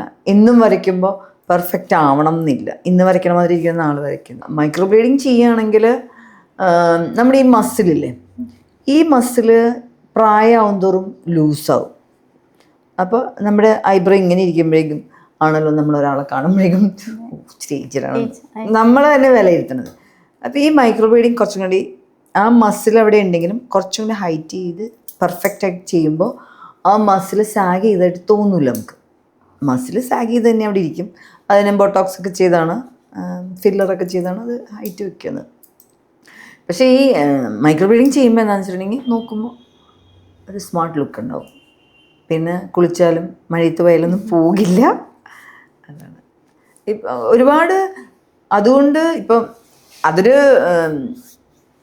നോർമൽ ഒരാൾ ചെയ്യുമ്പോൾ എല്ലാവരും പറയും ഇത്രയ്ക്കൊന്നും ഫാഷൻ വേണ്ടെന്ന്. പക്ഷെ ഒരു പ്രായമായിട്ടുള്ളൊരു ലേഡി, അവർക്ക് പണ്ട് നല്ല ഐബ്രോ ആയിരുന്നു. അപ്പോൾ ചിലർക്കൊക്കെ പെട്ടെന്ന് ഒരു മൂഡ് ഓഫ് ആവും. ഇപ്പം എന്നെ കാണാനൊന്നും ഭംഗിയില്ല എന്നൊക്കെയുള്ളൊരു ഫീലിംഗ് ഇരിക്കില്ല. അപ്പോൾ അവരൊന്ന് ഐബ്രോ ചെയ്ത് കഴിയുമ്പോഴേക്കും ഭയങ്കര ചേഞ്ച് ആയിരിക്കും, 10 വയസ്സ് കുറഞ്ഞ മാതിരി ഇരിക്കും. അപ്പോൾ അവർക്കൊരു കോൺഫിഡൻസായി. ടീച്ചേഴ്സൊക്കെ ഇഷ്ടംപോലെ പേര് വരാറുണ്ട്. ടീച്ചേഴ്സ്, ഡോക്ടേഴ്സ്, എന്തിനാ ജഡ്ജസ് വരെ വരാറുണ്ട്. എല്ലാവരും വരുന്നത് ചെയ്യുന്നൊരു സാധനം. ഭയങ്കര നല്ലൊരു പ്രൊസീജിയറാണെന്ന് വേണമെങ്കിൽ പറയാം. ഓക്കെ. ഇപ്പോൾ ലിപ്പിൽ കുറേ ആൾക്കാർ ഇപ്പോൾ ചെയ്യുന്നുണ്ടല്ലോ. അപ്പോൾ എങ്ങനത്തെ ലിപ്പാണ് നമ്മൾ ഫില്ല് ചെയ്യേണ്ടത്? ഇപ്പം എല്ലാവരും അത് ചെയ്ത് എല്ലാവർക്കും സ്യൂട്ട് ആവണമെന്നില്ലല്ലോ. ലിപ് ഫില്ല് എന്ന് പറയുമ്പോഴേക്കും ആക്ച്വലി എൻ്റെ പാർട്ടല്ല കേട്ടോ അത്. എങ്കിലും നമ്മൾ പറഞ്ഞു കൊടുക്കാറുണ്ട്. ചിലരൊക്കെ ചില ഡോക്ടേഴ്സൊക്കെ ലിപ്പൊക്കെ ഇങ്ങനെ പ്ലംബ് ചെയ്ത് വെച്ചേക്കും. പുറത്തൊക്കെ അങ്ങനെ ചെയ്യണോണ്ടായിരിക്കാം ഇവിടെ അങ്ങനെ ചെയ്യും. അത് നമ്മൾക്ക് നമ്മുടെ ഫേസിന് സൂട്ടാവുന്ന വലിപ്പത്തിലും ഷേപ്പിലും ചെയ്താൽ മതി വേണമെങ്കിൽ. എല്ലാവർക്കും അത് വേണം എന്നില്ല. ചിലർക്ക് ഇങ്ങനെ ചുളുങ്ങിയൊക്കെ ഇരിക്കില്ലേ, അപ്പോൾ അതൊക്കെ ഒന്ന് ചെറുതായിട്ടൊക്കെ ഒന്ന് പ്ലംബ് ചെയ്തിരിക്കുകയെന്നാണ്. ഇപ്പോൾ പ്ലംബിങ് എന്താ പറയുക, ഈ ലിപ്സ്റ്റിക്ക് പോലത്തെ തന്നെ കിട്ടുന്നുണ്ട്. അത് അപ്ലൈ ചെയ്ത് കഴിഞ്ഞിട്ടുണ്ടെങ്കിൽ ഒരു 4 hours-ഒക്കെ 4-5 hours-ഒക്കെ പ്ലംബായിട്ടിരിക്കും. നമ്മൾ മേക്കപ്പിനൊക്കെ യൂസ് ചെയ്യാറുണ്ട്. എന്നുവെച്ചാൽ അന്നത്തെ ദിവസം ഭംഗിയായിട്ടിരിക്കാൻ. ഓക്കെ. ആൻഡ് നമുക്ക് ഈ നെക്കിലൊക്കെ വരുന്ന ബ്ലാക്ക് ആയിട്ട് വരുന്ന, കുറച്ച് തിക്കായിട്ട് വരുന്നവരുണ്ട്, നോർമലി ബ്ലാക്ക് ആയിട്ട് വരുന്നവരുണ്ട്, മെയിനായിട്ട് സൈഡിലൊക്കെ ബ്ലാക്കിഷ് ആയിട്ട് വരുന്നവരുണ്ട്. അതൊക്കെ റിമൂവ് ചെയ്യാൻ വേണ്ടി എന്തെങ്കിലും പ്രൊസീജിയേഴ്സ് ഉണ്ടോ? ഉണ്ട്, റിമൂവ് ചെയ്യാനുള്ള പ്രൊസീജിയർ ഉണ്ട്. പക്ഷെ അത് കൂടുതലും ഉള്ളിൽ നിന്നും കൂടി കഴിക്കേണ്ട സംഭവങ്ങളാണെന്ന് എനിക്ക്. അവരുടെ ഒരു ലൈഫ് സ്റ്റൈലൊക്കെ ഇല്ലേ, ഫുഡിൻ്റെയൊക്കെ ഒരു ലൈഫ് സ്റ്റൈലൊക്കെ കുറച്ച് മാറ്റേണ്ടി വരും. വെച്ചാൽ ഈ കൊളസ്ട്രോൾ കൂടുതലുള്ള ആൾക്കാർക്ക് ഇവിടെ ഡാർക്ക് വരും, തൊടുന്ന സ്ഥലമൊക്കെ ഡാർക്കാവും. അപ്പോൾ അതൊക്കെ നോക്കി തന്നെ ചെയ്യണം. അല്ലാണ്ട് നമുക്കിപ്പം കുറേ കെമിക്കൽ പീലിംഗ് ഉണ്ട്, അതിൻ്റെ പാക്ക് ഉണ്ട്, പിന്നെ വൈറ്റനിങ് ക്രീമൊക്കെ ഇപ്പോൾ അവൈലബിൾ ആണല്ലോ ഇഷ്ടംപോലെ. ചെയ്ത് മാറ്റാൻ പറ്റും, പക്ഷെ വീണ്ടും വരും. വെയിൽ കൊണ്ടുള്ളതാണെങ്കിൽ മാറ്റാൻ പറ്റും. ഇത് കൂടുതലും ഇങ്ങനത്തെ പ്രശ്നങ്ങളുള്ളവർക്കൊക്കെ വരിക. ഒക്കെ നമ്മുടെ ഫേഷ്യൽ ഹെയർ പറയുകയാണെങ്കിൽ ഡെയിലി ഇപ്പം ഹെയർ ഇപ്പോൾ റേസർ യൂസ് ചെയ്യാൻ മടിയുള്ള ആൾക്കാരുണ്ടാവും. പക്ഷെ അങ്ങനെ റേസർ യൂസ് ചെയ്യുന്നത് കൊണ്ട് എന്തെങ്കിലും പ്രോബ്ലം വരുമോ? നമ്മുടെ സ്കിന്നിൽ എന്തെങ്കിലും ഇഷ്യൂസ് ഉണ്ടാവുമോ? സ്കിന്നിൽ ഇഷ്യൂസ് ഒന്നും വരാൻ പോകുന്നില്ല. കാരണം ഇപ്പോഴത്തെ റേസറെല്ലാം ഭയങ്കര നല്ല റേസർ. അങ്ങനെയാണെങ്കിൽ ജെൻസിനൊക്കെ താടി അടിക്കുമ്പോൾ സ്കിന്നിൽ അലർജി വരണ്ടേ? അലർജറ്റിക് ആയിരിക്കാം, ഡിപ്പെൻസ്. ഓരോ ആൾക്കാരും സ്കിന്നും ഡിഫറെൻ്റ് ആയിരിക്കും. അങ്ങനെ വരുമൊന്നുമില്ല. ചിലപ്പോൾ ഈ ഹെയർ ഭയങ്കര തിന്നായിട്ടുള്ള ആൾക്കാരാണെങ്കിൽ ചിലപ്പോൾ ഒരു തിക്നെസ് ഇച്ചിരി കൂടാൻ ചാൻസ് ഉണ്ട്, ഇച്ചിരി ഹാർഡാവാനായിട്ട്. പക്ഷേ ഇന്നും അത് തന്നെ ചെയ്യുന്ന ആൾക്കാരുണ്ടല്ലോ, സ്കിന്നിലൊക്കെ അത് ഇടുന്ന ആൾക്കാരുണ്ടല്ലോ. ചെയ്യുന്നൊന്നും കുഴപ്പമൊന്നുമില്ല. വാക്സ് ചെയ്താലും വാക്സ് ചെയ്യുമ്പോഴാണെങ്കിലും സ്കിൻ ഇങ്ങനെ പുള്ളാവുമല്ലേ, അതും കുറേ കഴിയുമ്പോൾ സ്കിൻ ലൂസാവാം. ഓക്കെ. ഇപ്പോൾ മിയയുടെ വെഡ്ഡിങ് ലുക്ക് മാം ആണല്ലോ ചെയ്തത്. അപ്പോൾ കോസ്റ്റ്യൂം ആണെങ്കിലും കുറച്ച് ഡിഫറെൻ്റ് ആയിരുന്നു. ആൻഡ് നമ്മുടെ ഹെയർ നെറ്റ് വെച്ച് കവർ ചെയ്തു. ആൻഡ് അതൊരു ഡിഫറെൻറ്റ് ലുക്കായിട്ട് ഫീൽ ചെയ്തല്ലോ. അപ്പം മാം എന്തെങ്കിലും കോസ്റ്റ്യൂമിൽ എന്തെങ്കിലും സജഷൻസ് ഒക്കെ കൊടുത്തിരുന്നോ മേക്കപ്പ് അല്ലാതെ? ഇല്ല. കോസ്റ്റ്യൂം എന്ന് പറയുമ്പോൾ അത് ലേബലം ചെയ്തതാണ്, എൻ്റെ ഒരു പാർട്ടേ അല്ല. നമ്മൾക്കിപ്പോൾ ഷൂട്ടിന് എന്ന് കഴിഞ്ഞിട്ടുണ്ടെങ്കിൽ, ഷൂട്ടിനാണെങ്കിലും ആർക്കാണെങ്കിലും ചെല്ലുമ്പോഴേക്കും വേറൊരാൾ ചെയ്തതിനെ പറ്റി നമുക്ക് അഭിപ്രായം പറയാറില്ല. ഇപ്പോൾ ഒരു സ്റ്റൈലിസ്റ്റ് എന്ന് പറയുമ്പോൾ അവർ പഠിച്ച് അവർ എക്സ്പീരിയൻസ് ഉള്ള ഒരാളാണ് വരുന്നത്. ഇവർക്ക് സ്യൂട്ടബിൾ ആയിട്ടുള്ളൊരു ഡ്രസ്സ് റെഡിയാക്കുന്നു. ഞാൻ പോയിട്ട് ആ ഡ്രസ്സിന് സ്യൂട്ടബിൾ ആയിട്ടുള്ളൊരു മേക്കപ്പ് ചെയ്യുന്നു, ഹെയർ സ്റ്റൈലിങ് ചെയ്യുന്നു എന്ന് മാത്രമേ ഉള്ളൂ. മിയയുടേത് എനിക്ക് തോന്നുന്നു, എന്നെ വിളിച്ചിട്ട് മിയയുടെ മേക്കപ്പ് ചെയ്യണം എന്ന് പറഞ്ഞപ്പോഴേക്കും ഞാൻ ചെന്നു. പക്ഷെ അത് നമ്മൾ റെഫറൻസൊക്കെ തന്നത് കുറച്ചും കൂടി വേറെ ആയിരുന്നു. ഒരു മൊറോക്കൻ സ്റ്റൈൽ വേണം എന്നൊക്കെയാണ് പറഞ്ഞു വെച്ചത്. ഇപ്പോൾ കോസ്റ്റ്യൂമും അവരങ്ങനെയാണ് റെഡിയാക്കി വെച്ചത്. പക്ഷേ ഫൈനലി വരുമ്പോൾ ഈ മൊറോക്കൻ സ്റ്റൈലിനുള്ള ആക്സസറീസില്ലേ, അതൊന്നും ഉണ്ടായിരുന്നില്ല. അപ്പം ഞാൻ ആക്സസറീസ് വന്നാൽ അതും കൂടി ഇമ്പോർട്ടൻ്റ് ആണ് ഹെയറിൽ. അത് വെച്ചിട്ട് വേണം ചെയ്യാൻ. ലാസ്റ്റ് ഫൈനലി കൊണ്ടുവന്നൊരു ഡയമണ്ട് കുഞ്ഞു മാലയാണ്. അത് നമുക്ക് തലയിൽ വെച്ച് കഴിഞ്ഞാൽ കാണുപോലുമില്ല. അതിൻ്റെ കുറച്ച് നമുക്കൊരു അത്ര വലിയ സാറ്റിസ്ഫാക്ഷൻ ഒന്നും വന്നിട്ടില്ല അതിൽ. പിന്നെ മേക്കപ്പ് നമ്മൾ പറഞ്ഞ മാതിരി തന്നെ ചെയ്തിരിക്കുന്നത്. ഒരു റെഫറൻസ് തന്നിട്ടുണ്ടായിരുന്നു, അപ്പം അതുപോലെ തന്നെ ചെയ്തിരിക്കുന്നത്. പിന്നെ മിയനെ എപ്പോഴും കാണുന്ന രീതിയിലല്ല അന്ന് കണ്ടത്. തലയിൽ കൂടിയൊക്കെ ഇട്ടിട്ട് വേറൊരു സ്റ്റൈലായിരുന്നു. ഇപ്പോൾ ലാസ്റ്റ് മിനിറ്റ് എന്തെങ്കിലും ഡേറ്റ് ക്ലാഷസ് വന്നിട്ടുണ്ടോ? ഡേറ്റ് മറന്നുപോയി അല്ലെങ്കിൽ അങ്ങോട്ടും ഇങ്ങോട്ടും മാറിപ്പോയി, അങ്ങനെയൊക്കെ ലാസ്റ്റ് മിനിറ്റിൽ എന്തെങ്കിലും ചേഞ്ചസ് അങ്ങനെ വന്നിട്ടുണ്ടോ? മേക്കപ്പ് ഒക്കെ ഇപ്പോൾ ഒരു ബ്രൈഡൽ മേക്കപ്പ് ഒരു ഡേറ്റ് പറഞ്ഞു, പക്ഷെ ആ ഡേറ്റ് മറന്നുപോയി അല്ലെങ്കിൽ മാറിപ്പോയി, അങ്ങനെയൊക്കെ? ആക്ച്വലി അങ്ങനെ വന്നിട്ടൊക്കെ ഉണ്ട്. വന്നത് മീൻസ് അത് ഇവർ തന്നെ കൺഫ്യൂഷൻ ആക്കുമ്പോൾ വരുന്നതാണ്. ഒരു പ്രാവശ്യം വന്നിട്ടുള്ളൂ കേട്ടോ. ഡേറ്റ് പറഞ്ഞിട്ട് പിന്നെ ഒരു ഡേറ്റ് മാറ്റിയിട്ടുണ്ടായിരുന്നു. അപ്പോൾ ആ ഡേറ്റ് മാറ്റിയത് പറഞ്ഞിട്ടുണ്ടായിരുന്നില്ല. നമ്മളെല്ലാം റെഡിയായി പോകാൻ റെഡിയായപ്പോഴേക്കാണ് ഒരു ഡേറ്റ് മാറ്റിയെന്ന് പറഞ്ഞത്. ചില ആൾക്കാരായിട്ട് ചിലപ്പോൾ കമ്മ്യൂണിക്കേഷൻ കുറവായിരിക്കും. ചിലർ പുറത്തൊക്കെ ആണെങ്കിൽ ആ ഡേറ്റ് പറഞ്ഞ് ഫിക്സ് ചെയ്ത് വെച്ചേക്കും. പിന്നെ ഇവർ ചേഞ്ച് ചെയ്ത് പറഞ്ഞിട്ടില്ല. പിന്നെ അല്ലാതെ എനിക്കൊരു എക്സ്പീരിയൻസ് എന്ന് പറഞ്ഞിട്ടുണ്ടെങ്കിൽ, നമ്മൾ ഇവിടെ മേക്കപ്പ് ബുക്ക് ചെയ്തിരുന്നതാണ്. അപ്പോൾ അവർ ഇവിടെ അടുത്ത് തന്നെയാണ്, എടപ്പള്ളിയിലുള്ള സ്റ്റുഡിയോയിൽ വന്ന് ചെയ്യാം മേക്കപ്പ് എന്ന് പറഞ്ഞ് ഓക്കെ. അത് തന്നെ ഇവർ പറയാൻ വിട്ടുപോയി. ഇവർ ആക്ച്വലി ഇവിടെ കൊച്ചി തന്നെയാണെന്നാണ് അവർ ഉദ്ദേശിച്ചത് താമസിക്കുന്നത്. മേക്കപ്പ് തൃശ്ശൂരായിരുന്നു. ഞാൻ രാവിലെ എണീക്കുമ്പോഴേക്കും ഇവർ തൃശ്ശൂരിൽ തിരിഞ്ഞു ചോദിച്ചു, ആ മാം എത്താറായില്ലേന്ന് ചോദിച്ചു. എത്താറായോ എന്നാ? ഞാൻ പറഞ്ഞു നിങ്ങൾ എത്തിയില്ലല്ലോ. അപ്പോൾ നമ്മൾ പറഞ്ഞിരിക്കുന്നൊരു ടൈമുണ്ട്, 7-7:30 എങ്ങാണ്ടോന്ന് നിൽക്കുന്നത്. അപ്പോഴല്ലേ റെഡി ആവേണ്ടതെന്ന്. അല്ല മാം ഇങ്ങോട്ട് വരാമെന്നല്ല പറഞ്ഞത്. അപ്പോൾ എനിക്ക് ഇവിടെ എടപ്പള്ളിയില്ല നിങ്ങളുടെ വീട്, അങ്ങോട്ട് വരണേ അങ്ങോട്ട് വരാമെന്ന്. ഇല്ല ഞങ്ങൾ തൃശ്ശൂരാണ്. അപ്പോൾ അവരുടെ ഫങ്ഷൻ 12 o'clock 11 o'clock തീർക്കണം. നമ്മൾ ടെൻഷൻ അടിക്കണ്ട, ഞാൻ വന്ന് തീർത്ത് തരും എന്ന് പറഞ്ഞു. പിന്നെ അവർ വിളി നിർത്തിയിട്ടില്ല. ഞാനിവിടെ നിന്ന് വണ്ടി എടുത്ത് എനിക്ക് 100 പോയിട്ടുണ്ട്. തൃശ്ശൂർ 1 hour കഴിഞ്ഞപ്പോൾ എത്തി. മേക്കപ്പ് സ്റ്റാർട്ട് ചെയ്തു. അവരുടെ ഫങ്ഷൻ മോനെ മേക്കപ്പ് തീർത്ത് കൊടുത്തു. അവർ പിന്നെ ഈ പറഞ്ഞ ടെൻഷൻ വരുമ്പോൾ ടോണൊക്കെ മാറുമല്ലോ. ഞാൻ നിങ്ങൾ ഫോൺ വെക്കൂ, ഫോണിലൂടെ പറഞ്ഞിട്ട് കാര്യമില്ല, ഞാൻ ഡ്രൈവ് ചെയ്ത് വരികയല്ലേ. വെറുതെ ഞാനും പാനിക്കായിട്ട് എന്ത് കരുതിയിരിക്കുന്നത്. എനിക്കൊരു കാൽക്കുലേഷൻ ഉണ്ട്, ഞാൻ ഇത്ര ടൈമിൽ അവിടെ എത്തുക, രാവിലെ നമുക്ക് പിന്നെ ഇവിടെ നമുക്ക് പോവാം, മേക്കപ്പ് ചെയ്യാം, ഇത്ര ടൈമിൽ തീർക്കുക എന്നുള്ളത്. ഞാൻ അവിടെ തീർന്നു കഴിഞ്ഞപ്പോഴാണ് അവർക്ക് സമാധാനം, മുഖത്തൊക്കെ ചിരി വീണത്. അമ്മ അച്ഛൻ എല്ലാവരും ടെൻഷനാണ്, ചേച്ചിയൊക്കെ ടെൻഷനാണ്. പിന്നെ നമ്മൾ കയറി ചെല്ലുമ്പോൾ ആരോടൊന്നും പറയാൻ നിൽക്കില്ല, നേരെ പോയിട്ട് മേക്കപ്പ് ചെയ്യാൻ നിൽക്കും. മേക്കപ്പ് തീർത്ത് വേണ്ടവരോട് സംസാരിച്ചിട്ട് കാര്യമുള്ളൂ. മേക്കപ്പിന് മുന്നേ ഭയങ്കര കച്ചറായി പോകും. അങ്ങനത്തെ സമയം ഉണ്ടായിട്ടൊക്കെ ഉണ്ട്. ഇപ്പോൾ ജാൻമണി പറഞ്ഞിട്ടുണ്ട് ചില ദിവസമൊക്കെ 1 മണിക്കൂറൊക്കെ ഉറങ്ങാറുള്ളൂ, ചില ദിവസം ഉറങ്ങാറേ ഇല്ല, അത്രയും ട്രാവൽ. പണ്ട് കാലങ്ങളിലൊക്കെ അങ്ങനെയായിരുന്നു. നമ്മൾ ഇവിടെ നിന്ന് അത് ഷൂട്ടും അങ്ങനെ തന്നെയാണ്. ഇപ്പം നമ്മൾ ഷൂട്ട് എന്ന് പറയണത് 5-ാം തീയതി 6-ാം തീയതി ഒരു ഷൂട്ട്, 7-ാം തീയതി വേറൊരു സ്ഥലത്ത് ഷൂട്ട്, അങ്ങനെ ഇരിക്കും പറയുന്നത്. 8-ാം തീയതി വേറൊരു സ്ഥലം, അങ്ങനെയൊക്കെ ഇരിക്കും. ഇപ്പോൾ 5-ാം തീയതി നമ്മൾ ട്രിവാൻഡ്രത്തുനിന്നാണെങ്കിൽ ഷൂട്ട് 6 മണിക്ക് 5 മണിക്ക് കഴിയുമൊന്നുമില്ല, 12 മണിക്ക് 1 മണിക്ക് കഴിയുള്ളൂ. നമുക്ക് ടെൻഷനാവും, കഴിഞ്ഞാലേ അവിടെ നിന്ന് പോരാൻ പറ്റുള്ളൂ. പണ്ടൊക്കെ എന്ന് പറഞ്ഞിട്ടുണ്ടെങ്കിൽ ട്രാൻസ്പോർട്ട് ബസ്സിലാണ് നമ്മൾ പോകണത് ഇവിടുന്ന്. ഇപ്പോഴല്ലേ കാറും ബസ്സൊക്കെ. അന്ന് ഇവിടെ നിന്നൊരു ഷൂട്ട് കഴിഞ്ഞാൽ രാത്രി 1 മണി 2 മണിക്ക് വൈറ്റിലേന്ന് ബസ്സിൽ പോകും. അവിടെ പോയി രാവിലെ ഇറങ്ങിക്കഴിഞ്ഞാൽ നേരെ ബ്രഷ് ചെയ്ത് മുഖം കഴുകി ഫ്രഷായിട്ട് നേരെ ഷൂട്ടിൽ കയറും. അത് കഴിഞ്ഞ് രാത്രി അവിടെ നിന്ന് തീരുക ഇതുപോലെ ലേറ്റ് നൈറ്റ് ആയിരിക്കും. അവിടെ നിന്ന് ഇവിടെ കയറും, ഇങ്ങോട്ട് കയറും, ഇവിടെ വരും, സെയിം ഇത്. അങ്ങനെയൊക്കെ നന്നായിട്ട് ഓടിയിട്ടുണ്ട്. നമ്മുടെ സ്റ്റാർട്ടിങ് കാലഘട്ടങ്ങളിലൊക്കെ നല്ല എന്താ പറയുക ഹെക്റ്റിക്കാണ്. ഒന്നും ചിന്തിക്കാനുള്ള സമയം ഉണ്ടാവില്ല, മടുത്തു പോരും. പിന്നെ നമുക്ക് ഇതിനുള്ള ഇഷ്ടം കൊണ്ട് ചെയ്യും. എത്ര മടുപ്പാണെങ്കിലും നമ്മൾ വർക്കിനെ എൻ്റർ ചെയ്ത് കഴിഞ്ഞാൽ പിന്നെ അവിടെ ഒന്നും ചിന്തിക്കാൻ നേരമില്ല. അതങ്ങനെ ഇഷ്ടമായിരുന്നു.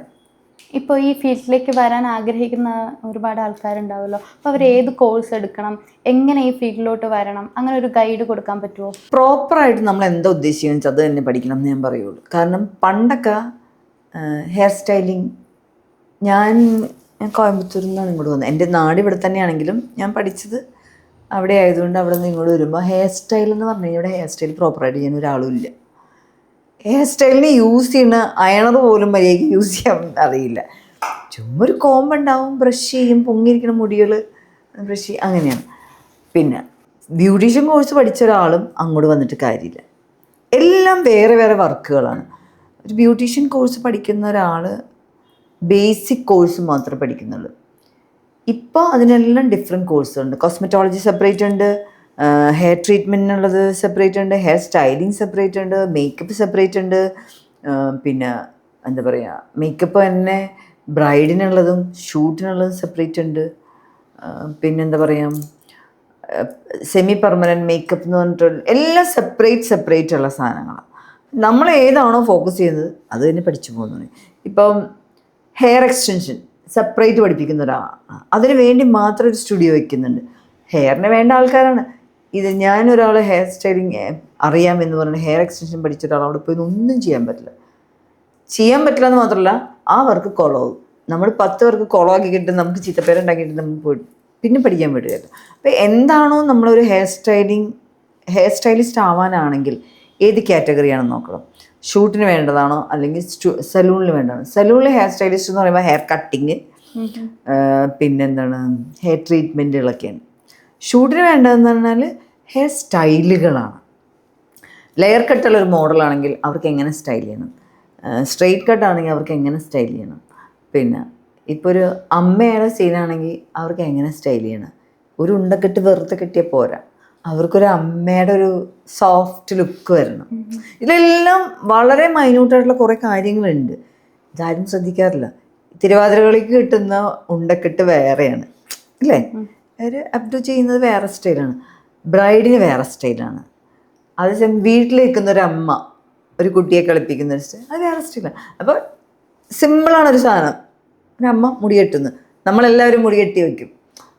ആ ഒരു ഡിഫറൻസ് മനസ്സിലാക്കാനുള്ളൊരു കഴിവ് നമുക്കുണ്ടായിരിക്കുക. കാരണം ഒരു ഡയറക്ടർ വന്ന് പറയാണ് വീട്ടിൽ നിൽക്കുന്ന ഒരമ്മ മുടി കെട്ടിവെച്ച് സാരി ഉടുക്കുന്നു, അപ്പോൾ കെട്ടിവെച്ചിട്ട് വേണം. അപ്പം തന്നെ വലിച്ച് മുറുക്കി കെട്ടിവെച്ച് കഴിഞ്ഞാൽ ഒരു അമ്മയുടെ ലുക്ക് വരില്ല. ആ ഒരു സെൻസ് ഉണ്ടാവുക എന്നുള്ളത്. ഒരു ഡയറക്ടർ എന്താണോ നമ്മളോട് പറയുന്നത് ആ പുള്ളിക്കത് കൊടുക്കണം. ആ ഒരു സെൻസ് ഓഫ് മൈൻഡിൽ നമ്മൾ ഏത് സെലക്ട് ചെയ്യണം, നമുക്ക് അതിനുള്ള കഴിവുണ്ടോ എന്ന് തീരുമാനിച്ചിട്ട് ഏതാണെന്ന് എടുക്കുക. എല്ലാവർക്കും എല്ലാം ഉണ്ടാവണം എന്നൊന്നുമില്ല. ചിലർക്ക് ഈ 10 മണിക്കൂറും 12 മണിക്കൂറും നിന്ന് വർക്ക് ചെയ്യാനുള്ളൊരു കേപ്പബിലിറ്റി ഉണ്ടാവില്ല, ക്ഷമ ഉണ്ടാവില്ല. അപ്പം നമുക്ക് ചെയ്യുന്ന ജോലി എത്ര നന്നായിട്ട് ചെയ്യാൻ പറ്റും. ചിലർക്ക് ഈ ഇങ്ങനത്തെ ഒരു ഞാൻ ചില കുട്ടികളെയൊക്കെ ഇങ്ങനെ അസിസ്റ്റ് ചെയ്യാൻ കൊണ്ടുപോകാറുണ്ടായിരുന്നു. അപ്പോൾ ഈ സലൂണിൽ വർക്ക് ചെയ്ത കുട്ടികൾക്ക് ഷൂട്ട് ഭയങ്കര ഹെക്റ്റിക്കാണ്, അവർക്ക് അറിയില്ല എന്ത് ചെയ്യണം എപ്പോൾ ചെയ്യണം. പഠിപ്പിച്ചാൽ അവർക്ക് മടിയാണ്. എന്നുവെച്ചാൽ അവർക്ക് എവിടെയെങ്കിലും ഇരുന്ന് AC-യിലൊക്കെ ഇരുന്ന് ചെയ്യാൻ ഇഷ്ടപ്പെടുന്നവരായിരിക്കും. എന്താണോ നമുക്കിഷ്ടം അത് നമ്മൾ സെലക്ട് ചെയ്തിട്ട് മാത്രം ഇറങ്ങിക്കഴിഞ്ഞാൽ അതിന് നമ്മൾ 100% സക്സസ്ഫുൾ ആയിരിക്കും. അപ്പോൾ മാമിൻ്റെ ഒരുപാട് ടിപ്സൊക്കെ കിട്ടി. നല്ലൊരു കോൺവെർസേഷൻ ആയിരുന്നു. നല്ല സന്തോഷമുണ്ട് മാമിൻ്റെ കൂടെ. ഭയങ്കരമായിട്ട് ഓപ്പണായിട്ട് സംസാരിക്കാൻ പറ്റി, ഒത്തിരി ഫ്രീ ആയിട്ട് സംസാരിക്കാൻ പറ്റി. അപ്പോൾ ഇനിയും മാമിന് ഫ്യൂച്ചറിൽ ഇനിയും ഒരുപാട് വർക്ക്സ് വരട്ടെ. All the best. Thank you. നയനയ്ക്കും എൻ്റെ എല്ലാവിധ ആശംസകളും. കാരണം ഒരുപാട് ആൾക്കാരെ ഇൻ്റർവ്യൂ ചെയ്യാനും ഇതിനേക്കാളും നല്ല നല്ല കുറേ ആർട്ടിസ്റ്റുകൾ വന്നിരുന്ന് ഇൻ്റർവ്യൂ ചെയ്യാൻ ആവട്ടെ എന്ന് പറയുന്നു. എന്നെ വിളിച്ചതിന് ഒരുപാട് സന്തോഷം. Thank you so much ma'am.